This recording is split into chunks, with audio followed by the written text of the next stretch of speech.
How do you cook economical tough cuts of meat perfectly?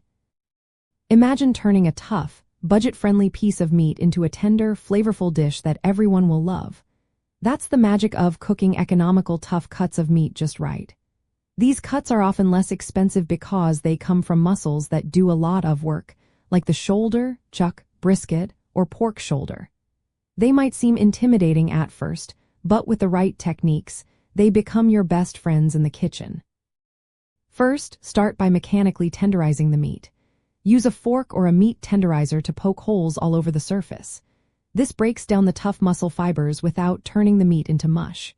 It helps the meat cook evenly and soak up flavors better. After that, season the meat well.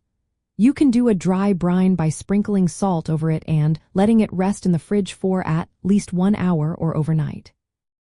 The salt pulls out moisture and then reabsorbs it, making the meat juicier and more tender.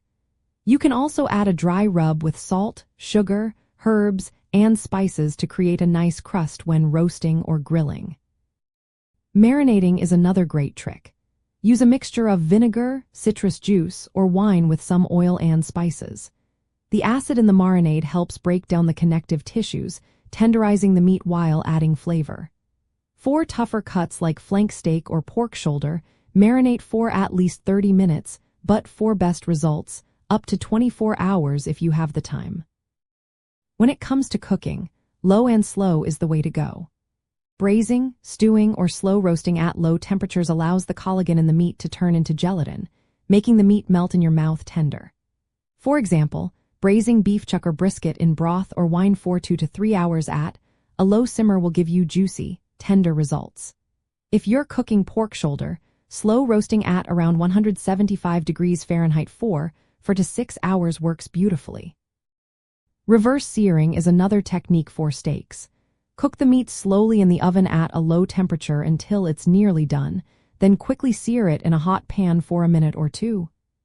This creates a flavorful crust without overcooking the inside. Make sure the meat is of even thickness by pounding it slightly or trimming excess fat. This helps it cook uniformly and prevents dry edges. Always use a meat thermometer to check the internal temperature. For beef, aim for 145 degrees Fahrenheit for medium rare or 155 for medium. For pork, 165 degrees Fahrenheit is safe and keeps it tender. Overcooking tough cuts makes them even tougher, so keeping an eye on the temperature is key. By combining these methods, you turn affordable, tough cuts into meals that are tender, juicy, and full of flavor. They're perfect for everyday recipes, meal prep, and sticking to a budget. With patience and the right techniques, you can enjoy delicious, economical meals any day of the week.